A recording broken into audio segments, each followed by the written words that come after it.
Hi, everyone, and welcome back to Everything But the Law podcast, where we literally talk about everything but the law. I have an amazing guest on today. Her name is Grace. She is a therapist who works with high-risk individuals. So here's Grace. Grace, welcome. Thank you so much. How does it feel being on a podcast? I've never been introduced before, so it feels radical. I feel like a rock star. Yes, basically. We only have rock stars on, and you're one of them. Oh, hell yeah. Also, how does it feel to be one of the funniest people I've ever met? The funniest looking people ever? In sense of humor. Oh, well, here's the thing. Like, if you say I'm one of the funniest people ever, people are going to expect me to be funny, and everything I say is going to be very unfunny from here on out. Literally, you just talking is really hilarious. Ooh. Everything you say is funny. Ooh. Nothing is serious. No, nothing is serious with me, which I think is why I work for high-risk populations, because it is the most serious, it is the most heartbreaking, it is the most tragic, and you kind of have to be a weirdo to want to work in that type of environment. Yeah, literally, we're gonna get there as to why you do what you do. But at the beginning of every episode, I get my guests their favorite drink. So tell us about your favorite drink while we sip a little. Okay, well, first, cheers to that. Cheers. So, take a little sip. Yeah, take a little sip. I'm drinking a poppy today, but so I don't look like an alcoholic on every episode. Well, this is not a poppy. This does have vodka in it. Say what you mind about my alcoholism. But I am drinking a cranberry vodka. That is my go-to because back in the day when I was going to bars, and I probably should not have been going to bars because, the ID might not have been the most legitimate. I couldn't really remember. The most. Yeah, it wasn't the most legitimate. So I couldn't really remember what types of drinks were. I was like, oh my God, like people just walk up to the bar and they order like, can I get a wah, wah, wah, wah, wah? And then the bartender makes it and I was like, oh my God, like how do these people, like do they have to memorize the menu? Like I thought people had to like memorize drinks. So the first thing I could think of was a vodka cranberry. And that's kind of my go-to. And they already knew that your ID was not quite. Yeah, as soon as you go up and you say like, can I get a vodka cran? They're like, girl, you're 20 years old. Come back next year. Come back next year. So cheers to that. So now you're what, almost 30? Or you're 30 already? I'm almost 30. And you're still sipping on a vodka cranberry. Yeah, and we're still sipping on that scissor. Okay, so let's get into it. Tell me more about what you do, because I know I had an introduction for you, but I probably can't do it justice, so go ahead. Oh my gosh. What don't I do? So I guess we'll just down to basics. My title is therapist. That's what my company that I work for or agency hired me as. I can go into like the different levels of therapist, but we can get more into that. But my title is therapist. However, with the state of California, I'm registered as a clinical social worker. So the way that works is to be a therapist. That's kind of like an umbrella term. You can be a master's of social work. You can be a master's of child and family therapy. You could be a psychologist. You can have your master's in psychology, clinical psychology. And you can become a therapist with all those different degrees. A lot of folks who want to go into therapy, they're like, well, I have to get my degree in this or that or what have you. You kind of don't. Just as long as you have a master's level minimum of either social work, therapy, or psychology, you can become a therapist. So a therapist, by the definition of what a regular person would think is a therapist, like you go into a room, you vent a little bit, get advice or suggestions, like that kind of a therapist? That is like your classic therapist. A therapist who is like about the therapy life will argue that advice is not on the table. Advising folks is a big no-no because you only know what's going on with that person as much as they tell you. Right. And so, you could be lying, right? The client could be lying. They for sure could be lying. They could for sure be lying. They could for sure be giving half-truths. They could be exaggerating. They could be holding things from you. And if you are giving advice, life advice, mental health advice on that little fragmented information, you don't know where that information can go. You don't know what would be down the road. So a therapist should not be giving you any type of advice? I mean, not really. So what do they do? They sit there, they tell you, hey, you're valuable. Okay. And it's up to the client to figure it out. Oh, okay. Yeah. What? Oh, okay. Yep. That's why therapy didn't work for me. Makes sense. Exactly right. No, so how is it help? So are you a therapist for your clients as well? Yeah. So for me, again, my title is therapist. I should strictly be doing psychotherapy, which is, when it comes to psychotherapy, there's like different evidence-based practices. That's really what like the core of therapy is like dialectical behavioral therapy, cognitive behavioral therapy, interpersonal therapy, things like that. That's like the nitty-gritty of it. But because I work with the high-risk population, oftentimes they're not ready for that. They're not ready to sit and talk about how they feel or about their childhood or about their future, things like that. A lot of folks in the high-risk population are living on the streets. They are dealing with substance abuse. They're dealing with domestic violence. They're dealing with serious mental illness. It's their first time being diagnosed with something wild and something scary. It's they just got out of the hospital. They just got out of jail or prison. They just found themselves unhoused or homeless or however you want to call it. These folks, they have a lot of needs. And sometimes therapy takes the back burner because we just don't have the capacity for that. So I will take my folks to I've taken folks to the dentist. I've taken folks to urgent care. Really? I've taken folks to, I've driven them in my own vehicle because the company van was in use or because the ambulance wasn't. And I'm like, you know what? Instead of waiting, 2.5 hours for this car to come, hop in, let's go. Yeah. That's not something a typical therapist does. But for folks who are working with the high risk population, you're going to have to do things that are kind of outside of the whole, sit down with your legs propped up and talk about your feelings. So you have to go an extra mile for them. I mean, you don't have to. But if you want buy-in, if you want, I guess, results, I guess you can call it that. If you want if you want to make a difference, then going the extra mile, it's like an extra highway. Spending the time to take somebody down the street instead of them having to walk it. Yeah.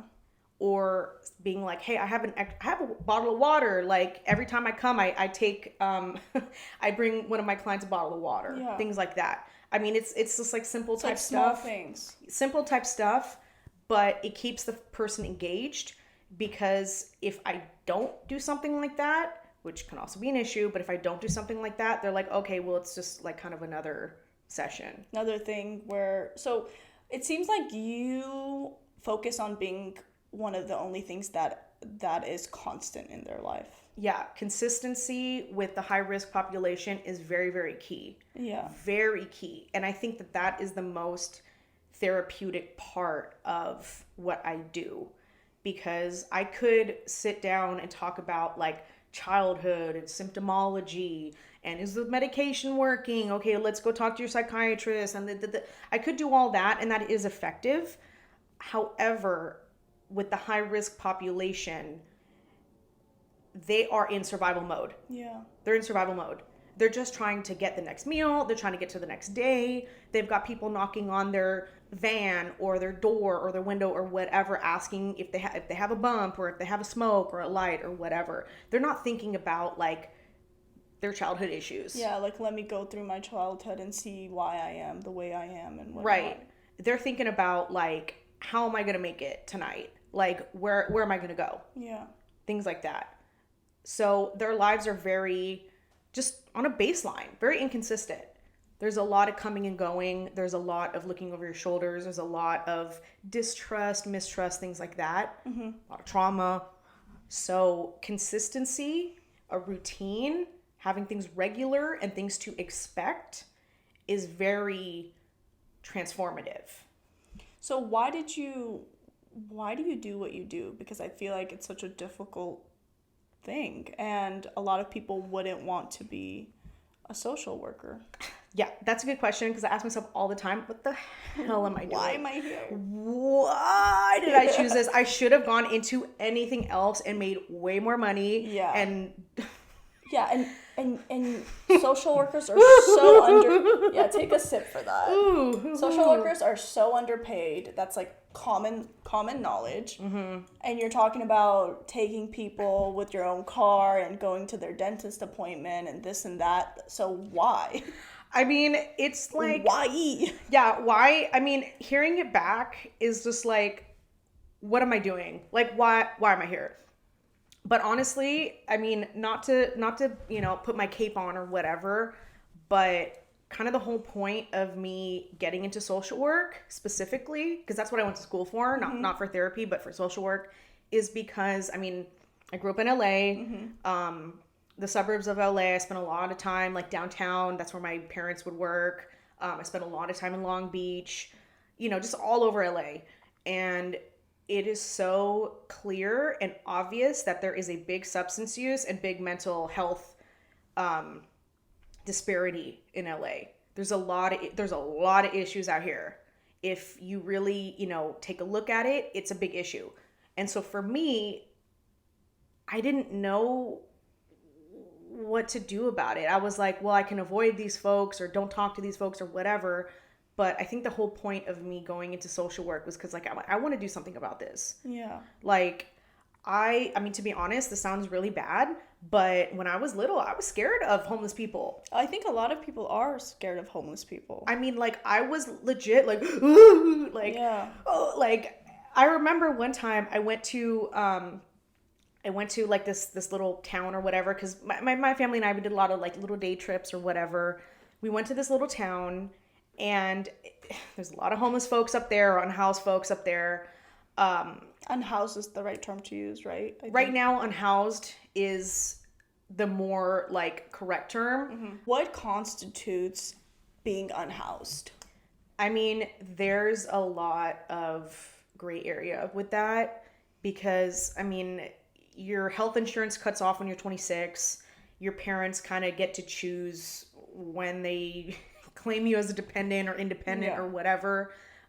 So you can be like 27, living with your mom, independent, and still be housed.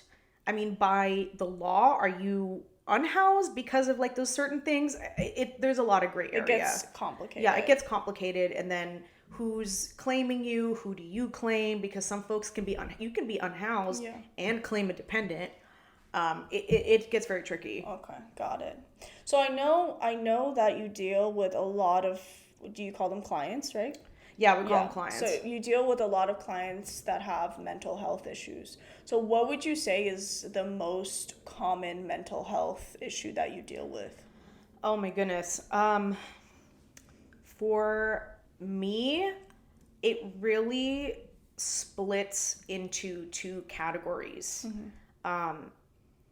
One would be SMIs, which are serious mental illnesses, which are your schizophrenias, schizoaffectives, which is a subtype of schizophrenia, bipolar 1. There's 2 types of bipolar, fun fact. Actually, there's 3 types of bipolar, but whatever. Those types of things. The type of diagnoses that people get and they're like, oh my gosh, this is what? That's a serious mental illness. Yeah. Those folks are the most common. And then the second most common would be personality disorders, which are difficult because we use, so in mental health, we use the DSM, which is the Diagnostic Statistical Manual. That's how we diagnose folks. Personality disorders are diagnosable. They're in the DSM, but insurance doesn't really acknowledge them. What are the types of personality disorders? Well, there's cluster A, B, and C. The most common is cluster B, which is your narcissistic personality disorders, borderline personality, histrionic, and then antisocial personality. Everybody loves to talk about antisocial personality disorder. You mean like online? Yeah, online. If you don't, my biggest pet peeve, like not even in mental health, just period, is when someone's like, "Ugh, I don't want to go out tonight. I'm feeling antisocial." Baby, if you're feeling antisocial, I don't think you should go out ever. Or how about when people, especially online, they're like, "Oh, he's a narcissist or she's a narcissist." Like, is that something that bothers you? I mean, yes and no, because ignorance is bliss. And Yeah. so I'm not going to burst nobody's bubble. Yeah. But if you're calling yourself antisocial, that's false. Okay, so how about, here's my question. So people that are overusing the word or self-diagnosing being a narcissist or antisocial or having anxiety or having depression, do you think that is detrimental to the people that actually have those illnesses? Detrimental. That's a good question. I'm on two different pages with that. On one hand, representation does matter. People who have different diagnoses, like for example, narcissistic personality disorder, it's important to have some sort of representation because mental disorders could be very isolating. That's a common trait in most folks who have some sort of diagnosis, is that they feel like they're the only one having that experience. At the same time, how is it being represented? How is it being portrayed? If, for example, in media, folks with, anxiety, like for example, the orange M&M. The orange M&M. Yeah, the little M&Ms that, like, there's the green one who's like the girly girl, and then there's like the red one who's like the main guy, and the yellow one's kind of like the Dumbo guy or whatever. Yeah. There's an orange one who is like the anxiety one. And he's like... He just has anxiety all the time? He just has anxiety all the time, and he's like high tension, high stress, and like, ugh. Me. Yeah. Well, not that, but like, yeah, as in like, he's like, all the time. Yeah.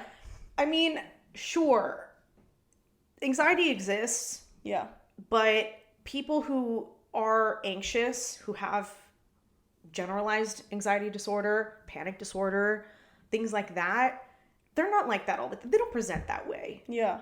Oftentimes folks with a mental disorder, they just are out and about, living their lives, and they're experiencing it, and folks around them may not notice that. Yeah. So the way mental disorders are portrayed, we could do a better job. I see. And what do you think we have to do to change that? Just be more aware, or do you think there needs to be more content that's put out there to educate people?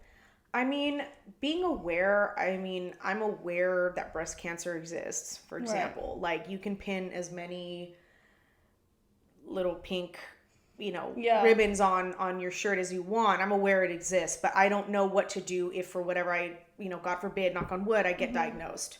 You know what I mean? So awareness only goes so far. But exactly. My thoughts on awareness is like, just like you said, you could be aware that things are happening, but a lot of the times, unless it's something that's happening to you or someone really close to you, I think most people don't truly care. Yeah. That's a good point. Yeah. I'm talking in a general sense. Obviously, there are people, but like, and I'll be the first one to say it. Who am I going to care most about if something is happening really far away from me, or if it's a close family member or a close friend? Like, obviously it's right in front of me, or it's happening in my country, for instance. Like, that hits home. It's not that I don't care about things that happen elsewhere, but I don't care as much. And I think a lot of people have a hard time admitting that. And the more we talk about that, I think the better it'll be, and more awareness will come from it, to be honest.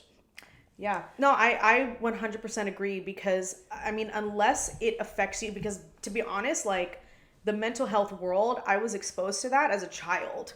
Like, my parents were in the mental health world. I got put into therapy at a very young age.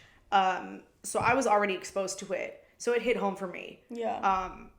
I was exposed to substance abuse. I was exposed to mental illness. I mean, my whole life. Yeah. So of course that's going to be part of my realm. Yeah. You know, folks who don't grow up in that, I mean, hey, great. Yeah. Love that for you. Love that for you. And I think that's also really important to acknowledge in folks. Like, a lot of folks just aren't honest with themselves. Mm-hmm. Back to what we were talking about earlier is like, why therapy doesn't work for me? Well, it's because we're not honest with ourselves. Yeah. A lot of folks are not honest with themselves, and it's okay to not care about things. Yeah, it's okay not to care, honestly. It's okay not to care, and it doesn't make you a bad person either. No, it doesn't. And I think when you admit the fact that maybe, you know, I don't know enough about something, or, you know, when there are things going on plenty, like, everywhere, and then I hate when people pretend like they care. They'll, like, throw up a post just so they don't seem like they're a bad person. They're a bad person. They don't support some sort of cause. It's like, if you truly care, that's great.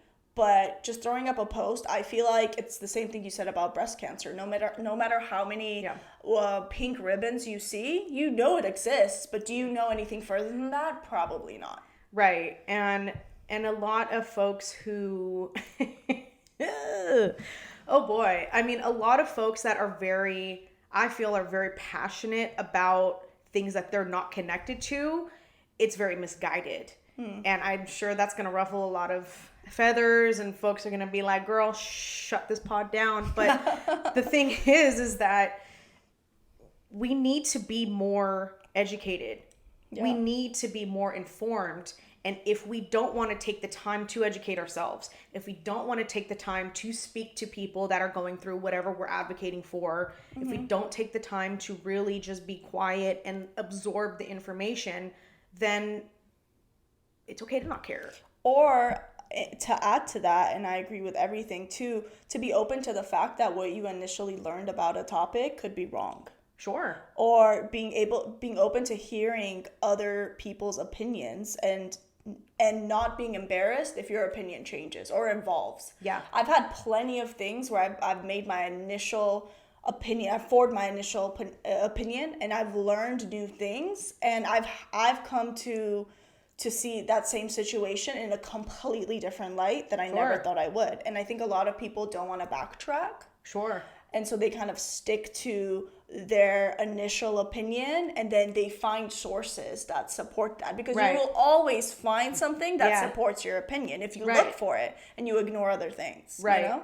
I mean, and that's kind of like the definition of learning, in my opinion, is that you get whatever source, whatever information, and you're like, oh, that makes sense to me. But then you find other information, and instead of blocking it out because it doesn't jive with whatever you're thinking, I'm going to shut that out. Well, okay, now that's a fixed mindset. A growth mindset is, let me look at all these different shapes and colors and pathways and see which one makes the most sense. My little opinion. No, I mean, I completely agree. You work with the high-risk population. Do you ever find yourself in uncomfortable or scary situations? Yeah. Oh, yeah. Can you share a little bit? Babe, how much time do we got? We have all day. Okay. Oh, girl, this is good. We'll have seasons, episodes. This is season 1, episode 4. So okay. Well, I'll keep it succinct and a little cherry on top. So, have I been in dangerous situations? Absolutely. I hope my parents aren't watching. Because I have absolutely been in dangerous situations. I have interacted with people that are clearly under the influence. I've interacted with people experiencing psychosis. I mean, you name it, it's happened. I've been there. I do house visits. Oh my God. You've told me about house visits before, and I'm like, what? Do you take a security guard? Because you go into their house. Yes. That's scary in all situations. Or their tent, or their van, or their motel room, or the park. Oh my God. Okay, the park, at least you're in a public space. Oh, not in the ghetto. The ghetto, the public is just as insecure as a private. When you are in rough areas, The park is a place where drug users, drug dealers, They're just doing it out. that's where they go to congregate. That's where they go to. That's where they do most of their deals. That's where a lot of the unhoused folks. That's where they sleep. Is at the park. A lot of parks in really low income areas. There's rarely children there. It's mostly unhoused adults living there. So if one of my clients just so happens to be hanging out there, that's where I meet them at. And you go alone. Yeah. How is that okay and safe? I mean, it depends. If I truly feel unsafe, and that's something too that my first year of working this job is that you really learn how to follow your gut. Mm-hmm. Like, I listen to my gut very, very well now, almost too well. But if you feel unsafe, like there are policies and procedures, like tell one of your coworkers, like, hey, are you free Tuesday at 2? Can you come with me? Okay, but what if you're in the situation and then it becomes unsafe? Like, you're not gonna bring out your policy book and be like, well, what should I do? Wait, hold on one second. Page 7 says. Yeah, so, I mean, there's like training for that. They train you on like what to do if a situation escalates and you are unable to de-escalate. I mean, what are some situations? The book is the book. You know, the book is the book. But a situation that I had been in, for example, was that I had a client who was living at a park. This client I had been working with for like a year. This person was very, I mean, had substance use issues. That's a whole other thing. Mm-hmm. But the client knows me. We have a rapport. I show up and they say, hey, Grace, how's it going? You know, we have a rapport. Like, it's just another person I'm working with. Mm-hmm. The issue was the other people at the park, because they see me, I don't fit in, and they're like, you have red hair. Yeah. Yeah, you know, I'm a little fire hydrant in the middle of the park. But they see me, I don't fit in. I'm talking to somebody who, you know, you don't necessarily think we go together. So clearly I work for the state. Clearly I work for somebody. Mm-hmm. So I have people asking me if they can use my phone, if I have snacks, if I can buy them something, if I can give them some money, if I can give them a ride, all that stuff. And I say, no, I'm sorry, I can't. Well, sometimes they get mad when you tell them no. And then I tell my client, hey, let's move locations. Like, let's walk over here. Okay, and we'll do that, and that's fine. Usually that de-escalates the situation. Just remove yourself. But other times, I was like one instance in particular, I was meeting with a client, and we're cool. We're going back and forth. We're having our therapy session, and I don't know if they knew the person or not, but basically these two other people started fighting. Verbally. They have a verbal argument. And so me and the client, we stepped back, and for some reason they started pointing at me or the client. I don't know who. Someone brings out a hammer, starts whipping it back and forth, like, and they start like, they got something else. Like, I don't know what it was. I didn't even see, because I was at that moment, I told my client, listen, I have to leave. Like, we're done. Yeah. And I left. You just ran. I mean, I didn't run, but I told the client, I was like, listen, this is too much. And obviously this wasn't like immediate. This was like kind of building up. We tried to change locations. They kept inching towards us. So this was a buildup. And I told the client, I said, you know, do you know these people? And they were like, yeah, kind of, or whatever. And so I told my client, if they don't go away, I'm going to have to go. I'm going to have to leave, and we're going to reschedule. And I asked my client, I go, do you have somewhere else to be than right here? Can you go somewhere else? And they're like, yeah. I'm just going to go over. And I go, where are you going to go? Can you confirm that location for me? They're like, yeah, I'm going to go over to the bleachers or whatever. So I go, okay, that's the plan. If this gets out of control, that's the plan. I'm leaving and you're going to the bleachers or wherever. So that's what ended up happening. I tell folks, if things are not gonna go well, if this can't be de-escalated, then the session's over. That is really scary. And you're a tiny woman. Yeah, I'm 5'1". I weigh $100, 5 pounds. Oh my God. And you're just there.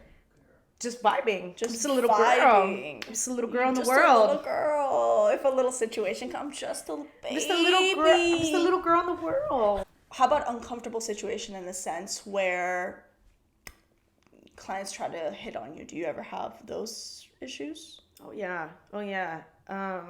Because you are a teensy girl in the world. I mean, I don't have like hair and makeup when I meet with folks. On purpose? On purpose. Well, yeah, on purpose. I don't. I've been in situations where I want to look put together and professional and, you know, the sleek, and You're then not in drag. I'm not in drag. I'm not in my full drag. So I go, and it kind of gives this impression that I'm like dressing up. And mind you, I'm meeting people in their homes. I'm meeting people at the park. I'm meeting people at like Burger King or whatever. And here I am in like my blazer and hair laid. It doesn't match. Yeah. You know, it kind of puts this weird energy out there, I feel. Yeah. So I go in jeans, a sweater, you know, boots, something comfortable, my hair in a ponytail or whatever, and like tinted moisturizer. That's about it. Yeah. So I do that because, one, I don't want to give this weird sense that I'm glammed, but at the same time, I've had situations where clients or potential clients have hit on me. I've been told I'm a pretty little white girl. I've been told that, man, I just want a woman like you. Oh, are you going to be my therapist? I'm like, oh, maybe I'm not sure. You know, we'll have to, you know, talk to the supervisor, because I don't want one unless it's you. Like, oh, okay, I don't know. So I'm going to make sure I'm not your therapist, actually. Okay, so I'm going to put in a word for me to not be your therapist. I mean, kind of combining that with dangerous situations. I've had people grab me. I've had people expose their genitals to me. Oh my God. I've had folks call me. They were under the influence, very under the influence, calling me, saying that they were my boyfriend, not my boyfriend. I've had folks say that they love me. I mean, I'm telling you, like, you think of it, it's happened. Done. It's either happened to me or it's happened to my coworker. Oh my God. And they don't, so you go to them, so obviously they don't come to you and know where you work and stuff, right? Oh, they come to my office. Oh, they do? Yeah. Have you ever had an issue with that where they come back and they find you for some reason, or? I mean, I've had people ask me like for my personal email or my personal phone number, and I just tell them like, I'm sorry, I can't do that. They ask, well, why not? Like, whatever. And I say, well, that's just company policy. Sorry. Yeah, that is an interesting job to have, and you have to really like what you do to do that. Yeah, I love it. I mean, it's bananas, but I love it. Do you imagine that you're gonna be doing this for the rest of your life? I'm gonna be doing something like this for the rest of my life. I mean, my particular job, I love my particular job. That's what I interned to do. Yeah. I mean, like, typically interns, they just kind of like feeling stuff out or getting experience or whatever. Like, I loved my intern experience, so I was like, I want to do that. This particular job, the burnout rate is super high. Yeah. People turn over all the time. So I love what I do, but I also want to try other realms of social work, like hospital settings, for example. Oh, okay. Private practice, maybe.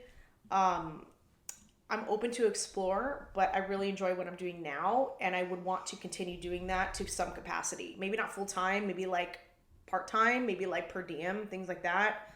But yeah, I don't really see myself doing anything else. What would be one piece of advice you would give to someone just starting out?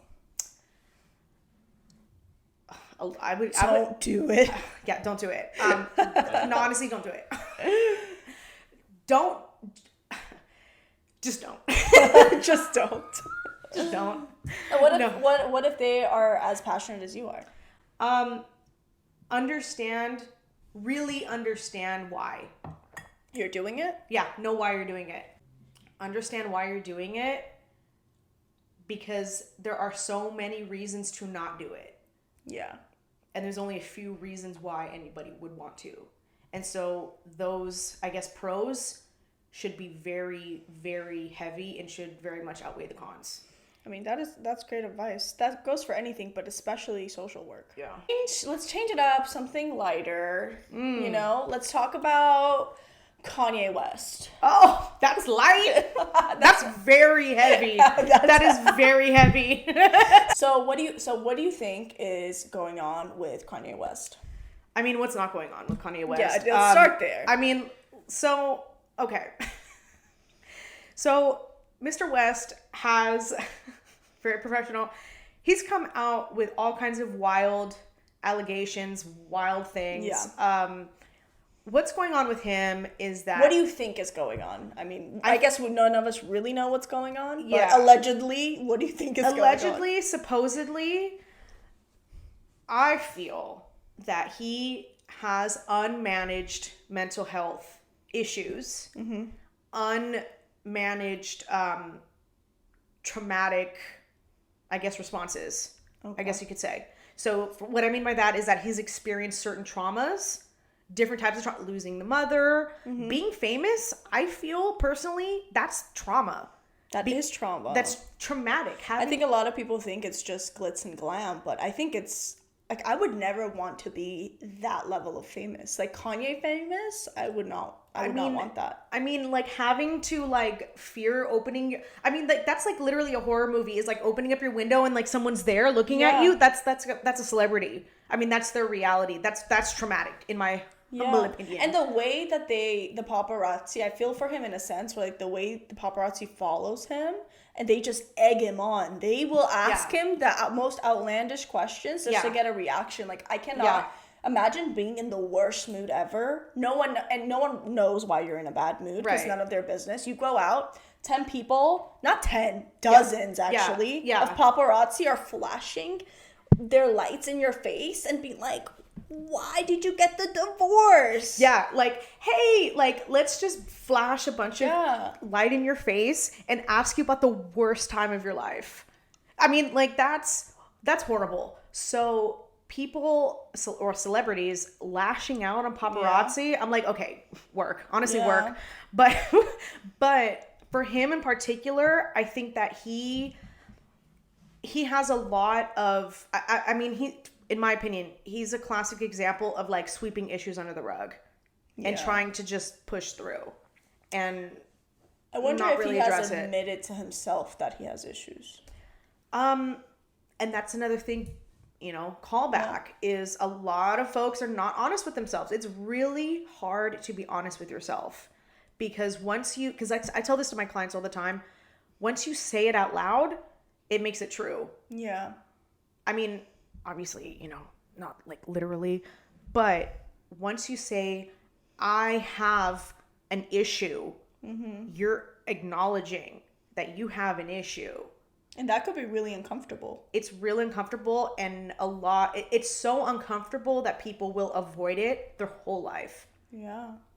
Because I think once you acknowledge it, then you're like, okay, what are the proper steps I need to take to get out of it? But if you ignore it, then you're like, I'm just chilling. I'm cruising by. Yeah, you're cruising. And cruising is comfortable. Yeah. Or more comfortable than it would be to acknowledge it. Because once you acknowledge I have a problem, then you either have to do something about it or you don't do something about it, which is more uncomfortable, which is worse.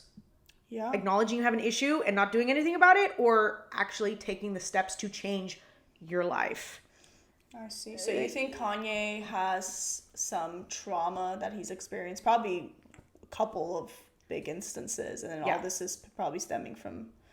I mean, he lost his mom when she went under the knife for like a cosmetic procedure. If I'm not mistaken, I think that's what it was. I think so too. I think he was paying for it.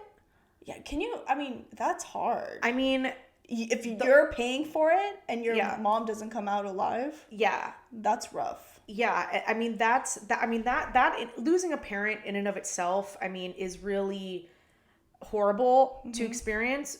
and then at the same time, something that could have been prevented. Yeah, especially when it's an elective procedure and it's not like Yeah, an elective procedure that you paid for. and obviously I don't know. I mean, I don't know. Like, I don't know him personally. I mean, believe it or not, I don't know him personally. But I mean, just that whole scenario is really, really rough to deal with, and the level of guilt that someone like that must experience is astronomical. The anger somebody might experience, somebody might not know what to do with that anger. Yeah. And on top of that, you're coming out of your house and you have paparazzi asking you what happened to your mother. Yeah, exactly. While you're grieving the loss of your mother. While you're grieving, grief and loss is one of the biggest things that people ask for group support with.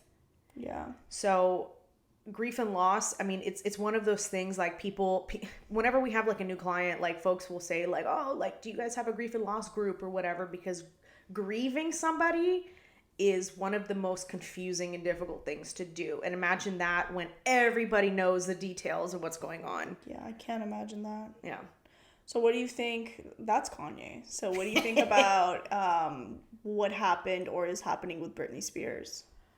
So funny enough, they have, at least what was put out in the media, that they both have the same diagnosis. Kanye and Britney? Kanye and Britney. Okay.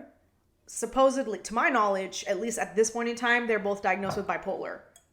Oh, really? I didn't know that's what Britney Spears was diagnosed with. Supposedly. Oh, okay. Which, I mean, do you think that they both present the same way? No. No.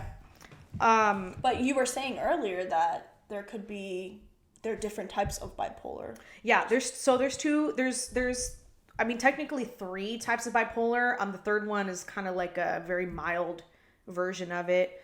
But it's bipolar 1 and bipolar 2. Bipolar 1 is more severe than bipolar 2. What's the difference? Well, the severity. So yeah, there you go. So they're more levels rather than different types. Yeah, it's okay. It's a level thing. There's more mild, meaning that it could be managed pretty successfully without like heavy medications. Then there's bipolar 2, which and that's a whole other topic of like meds versus therapy versus combination versus nothing. Yeah. But bipolar 2 is really, with any diagnosis, it has to be duration, like how long, how frequently people experience it, and the intensity.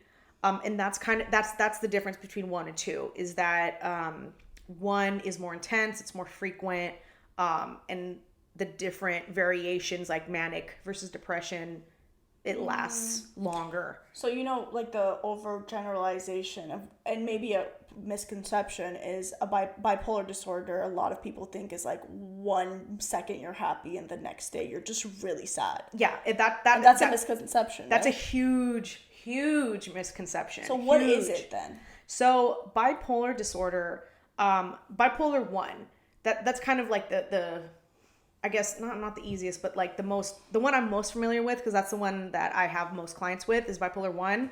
That's the more severe. Is the mania versus like the up is about 6-7 days long. The up as in like happiness, or? That's another misconception, is that when you are manic, imagine you did a bunch of blow. Okay. A bunch of, substances. Okay. Uppers. You did a bunch of uppers. Yeah. A bunch of uppers. And I mean, are you happy? Could be. You might be.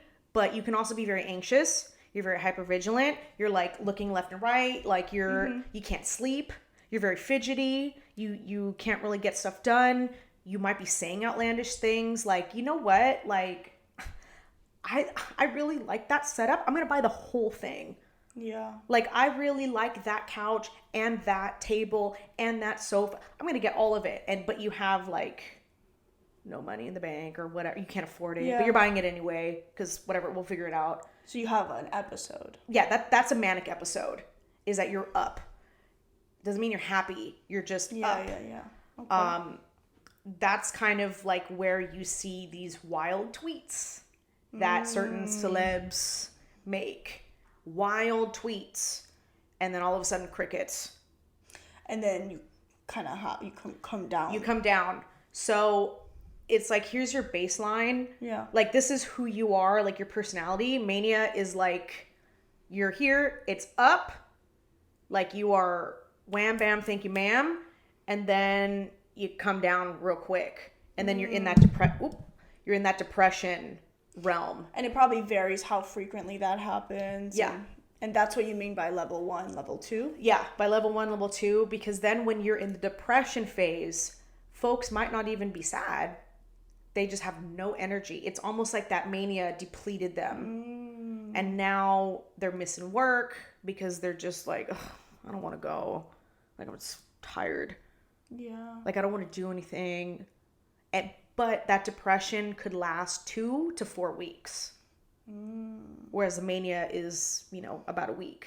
So it's completely wrong to say it's not like a mood switch automatically. No, it's not a mood swing. Yeah, okay. It's not a mood swing. Yeah, not a mood swing, but a lot of it's recently that people are really talking about what bipolar disorder is, or that I've been hearing. Usually it was like that misconception of just being like super happy and then super sad. You know? If you're super happy then super sad, like in a day, that's not bipolar disorder. There's something else going on there. Okay, Grace, how about we switch it up and we talk about something a bit more lighthearted? Why not? Why not? Why not? Take a crazy chance. Why not? Why not? Do a crazy dance. Why not? Okay. Hillary Duff. Shout out to Hillary Duff. Shout out to her. Okay, I do want to talk about Hillary Duff really quick. I do want to talk about her really quick. Okay, what about her? She's just so beautiful, and she really grew into her teeth, and she married this really handsome man. And I'm really happy for her. I'm really happy for her. Okay, but anyway, back to your question. I love Hillary Duff. Lizzie McGuire? I love her. I love her. You didn't know about her teeth? No. What happened to her teeth? Oh my gosh. So so you know how like every Disney kid had like some crazy like falling off issue or whatever. Hers was teeth. Hers was her veneers. Like, she got these wild, like... Really? Was this news? Yes. This was like a big deal. This was was like CNN? 10 years ago. This was like 10 years ago or whatever, but her veneers were way too large for her mouth. But she grew into them, and she looks great now. Shout out to Hillary Duff. She made nothing but bangers. Oh, Hillary Duff makes bangers after bangers after bangers, and her teeth were large. I had no idea. Wow. I'll get into it. You learn something new every day in this podcast. That's what I learned. That's Babe, it. we're talking about everything but the law. Not bipolar disorder, not about the high-risk population, but Hillary Duff, she had large teeth. We have a special guest on today. His name is Jaja Papour, my dog. Anyway, what I was going to ask before the Hillary Duff veneer drama, what is your biggest red flag? Red is clearly a color I know how to work with. Yes, clearly. A big red flag is, clearly talking to me, I derail things. If you're not able to keep up, baby. Red flag. Baby, you're going to get left behind. The bus is going without you. This is what's that movie with Sandra Bullock? The one where she's on the bus and if she goes less than 50 miles an hour, blows up. What's that? If there's one thing about Sandra Bullock, she's gonna get you there. If there's one thing about Sandra Bullock, she's gonna get you to your destination. And you are Sandra Bullock? Or you're not Sandra Bullock, because you're not getting them to their destination. I'm getting you to a destination. But which one? We'll find out when we get there. We'll find out when we run out of gas. I can't. Why not? Why not? Okay, I'm so glad I asked. So if they... So if they can't keep up, they gotta just go. They're done. They're left behind. They're left behind. They're waving at you at the bus stop. Oh, they were chasing after the bus, but I'm already gone. I'm going to the next stop. We're on the next stop. We're in the next town. Oh man. So if you can't keep up the conversation, if you can't keep it going, keep it rolling, baby, you gotta get rolling. You're just gonna get rolling on. I see. I mean, we love red over here, but for you, what is a red flag? Okay. Red being a bad thing. Red flag. So I have this thing, I forget what it's called, but you know when people make noise with their mouth, like when you're eating and you're like, or you just, like you're eating something stuck in your teeth and you're like I become enraged. I've been doing that this whole time. No, you haven't. On the microphone. I feel like I've been like... No, I don't think so. This whole time. It's specifically when people are eating. Or like when they slurp their drink or when they slurp their food. I see. And I looked this up and it's actually a disorder where... And they're like, if you feel enraged, then you have an issue. Like, this is a serious issue. I remember it was really, really bad when I was a child. It's getting better. I would want to unalive a person if they were doing it. And my entire family knew that I had this thing. Like, literally, if they made a noise, I would just have to walk out of the room. I'm like, I want to strangle this person. I wanted to hurt them. I see. After making that noise. So I would say that's my red flag. Yeah, I mean, that's a pretty big one. Yeah. So, number one, you would have unalived my grandfather many times over because he slurps.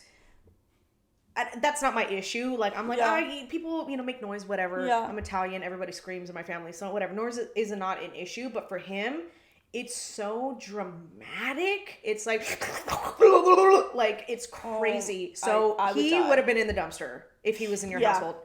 So that is a red flag. The slurping or anything with like your mouth. So like if with your finger, if you're like picking your mouth or like, when people they're like, oh, I have something stuck in the back of my mouth. So let me use this little chomper as in my finger and let me go back there and let me grab it. Dentistry. Can you please go into the restroom and get a flosser or something? That is disgusting. What I've heard of people doing this where they get a piece of napkin or a piece of cardboard or like some object that shouldn't be in your mouth and they like... Listen, is that okay? Whatever you do, please do it in private. Okay. I should not have to witness this. Okay. How are you at the dentist? Like how is that for you? I hate the dentist, but it's not. Wonder why? No, but that's not the issue though, because my own sounds, they don't irritate me.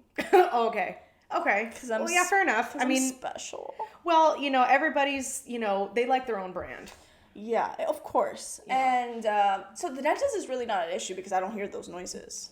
But it's at a dinner table usually. Okay. Dinner table, if I'm eating, especially with older people, they Yeah. And I want to die. Yeah. I want to actually die. Mm-hmm. But specifically, it's that, I want to unalive myself. Specifically when it's like... Like, when you have something stuck, like... Yeah. Can you take care of that in private? What about like in corporate world where people are talking and that does not bother me. Okay, that bothers me. Really? Yeah, that bothers me. Like, so we're gonna go in we're gonna corporate talk, unalive me, you, and everyone in the building. Really? Corporate talk. I'm so sorry. So when people are telling a story and they're like, yeah, and then like that bothers you? Like, it's just whatever's going on in the back of your throat. Take care of that. Let's go talk to your ear, nose, and throat doctor. Anyway, okay. So we have a little game that we're going to play. And I'm going to ask you 3 questions and you have to answer yes or no and you cannot explain. Okay. And then you're going to ask me 3 questions, and I'm going to answer yes or no, and we cannot give an explanation. We could discuss after, but not initially. Okay. So do you want me to go first? Yeah, go first. Okay, I'll go first. Oh, no. Okay, there we go. First question. Okay. Would you date a man without a car? Yes. Okay. Depression is real, yes or no? Yes. Is the death penalty appropriate, yes or no?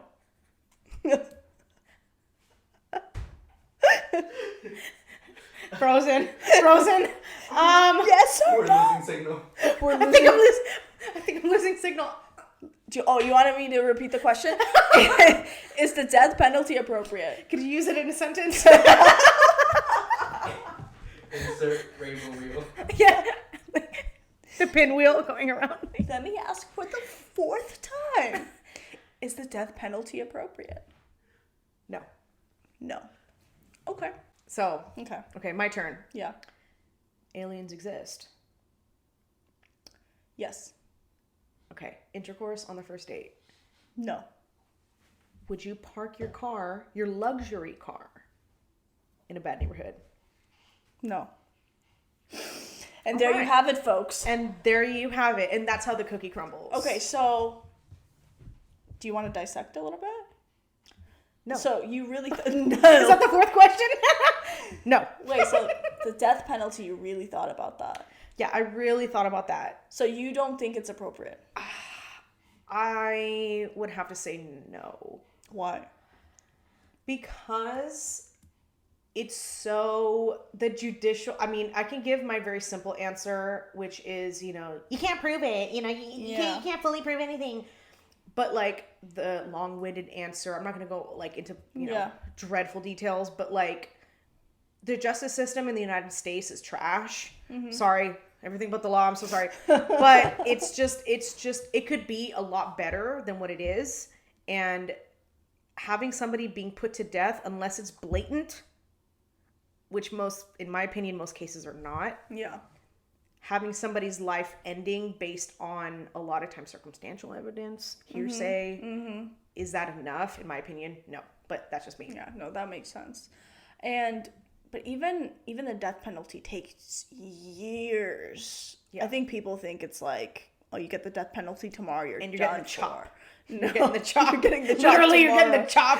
You're on the chopping block tomorrow. It takes like sometimes, I think most of the time over like 10 years, if not more than that. It does take a long time, and I think that, I mean, you obviously know more than I would, like the sentencing, it kind of varies, like who gets the chop today versus tomorrow. Yeah, sometimes you'd also think like, oh, why this person got the death penalty, but this other person did something far worse and they didn't get the death penalty. Like it's a little... Right. The question about depression, do you think it's real or not? Because the reason why I ask, there's like the whole controversy. Some people think that it's not real. It's just a state of mind that you could get out of. So what's your take on that? Quickly, I guess. I mean, my again, it's just like willful ignorance. Like, I mean, depression is a symptom. There's different types of diagnoses where the depression symptom is the most prevalent one, like major depressive disorder. Depression is a thing. People do suffer with it. And to say it's not real is very not good. Yeah. So that makes sense. Okay, what was my other question? Would you date someone without a car? Yes, and I have. Oh, and that's that. And that's that. Lovely. Okay, what were my questions? Your question is aliens exist. I think there's some sort of life out there, and that's why I said yeah. So, like an amoeba, a single cell organism, that could be an alien. It maybe more of like intelligent life. Okay, I'm gonna send this on a twist. What? Is that intelligent life more or less intelligent than human beings? That's another podcast for another time. That's you gotta tune in to like Joe Rogan for that. Not everything but the law. They say I that- don't know enough. They say that Joe Rogan is like the straight man's version of Beyonce. yeah, he probably is. Yeah, so that we'll leave that to Joe. I'll read up on that, and we'll get back to that topic in our next pod. What other question? Joe, do you want to hop on the pod? Yeah, job. Joe, yeah, hey Job. Hey, Joe. I got a job for you. And Joe, if you want to hop on the pod, if you want to be the next one sitting in this chair, I'd love to talk about aliens and anything else you want to talk about. Anyway. The other one was intercourse on the first date. You said no. No. Because you're a lady. Because I am a lady. Mm-hmm. Yeah, I don't know. For me personally, that's a no. Okay. I wouldn't even kiss on the first date. Okay. I mean, you can guess by the car question if I would answer yes or no. So next question. Next. That was it, right? No, the parking your luxury car. My luxury car Your that I don't have. Yeah, your luxury vehicle. If you had a luxury vehicle, would you park it in a rough neighborhood? I'm talking rough. I mean, I would try not to, because I'd be scared. Mm-hmm. Scared of what? Ghosts? No, of someone breaking in. Okay. Yeah. And that's that. That's it, folks. So, Grace, thank you so much for joining us Thank today. you for having me. Of course. This was so nice. This was so fun. I think we could have another 3-hour podcast after this talking about everything else and hot topics. But oh my God. We're just going to end it here because the people are sick of hearing our voices. I'm sure the people are sick of hearing me talk. Not I you, can talk. me. Because I can talk. You could talk, but it's interesting. Ooh, girl. Anyway, so on a serious note, before we end the podcast, I wanted to ask you a question. So if let's say someone's a viewer and they are dealing with something or they're in a crisis or their friend, what is the first resource that they could reach out to? Okay, there's two very easy to remember resources.